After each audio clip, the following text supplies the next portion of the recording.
کہ ایک بادشاہ تھا، اس نے اپنی بیوی کو طلاق دی اور طلاق ان الفاظ سے دی کہ اگر تو چاند سے خوبصورت نہ ہو تو تجھے 3 طلاقیں۔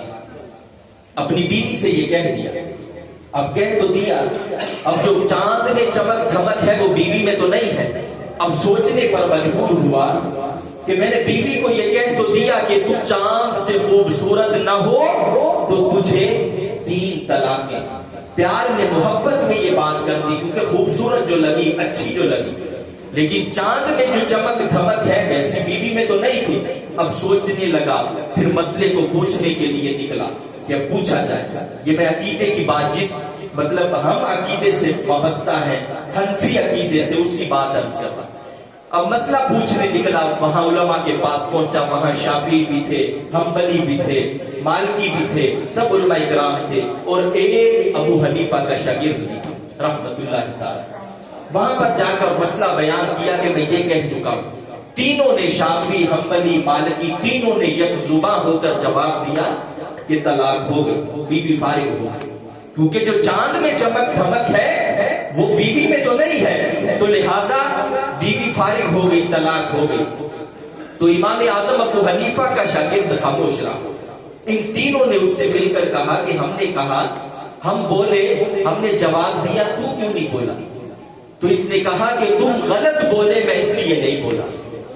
اس نے کہا کہ غلط کیسے بولے؟ اس نے کہا کہ میں یہ کہتا ہوں کہ یہ بیوی کو طلاق نہیں۔ انہوں نے کہا کہ تیرے پاس دلیل کیا ہے؟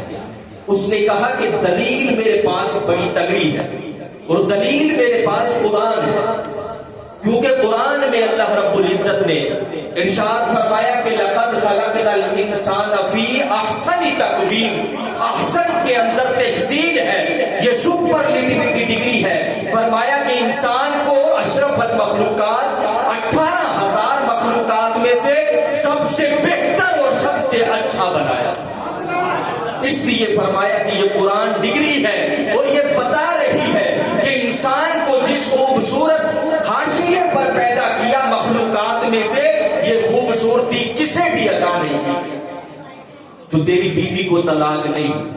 اور الحمدللہ ہم جس عقیدے سے تعلق رکھتے ہیں، جس چیز کو فالو کرتے ہیں، جس ایمان کو مانتے ہیں، اس کا سکہ اپنے دور میں بھی کامیاب تھا اور آج بھی کامیاب ہے اور قیامت تک کامیاب ہے۔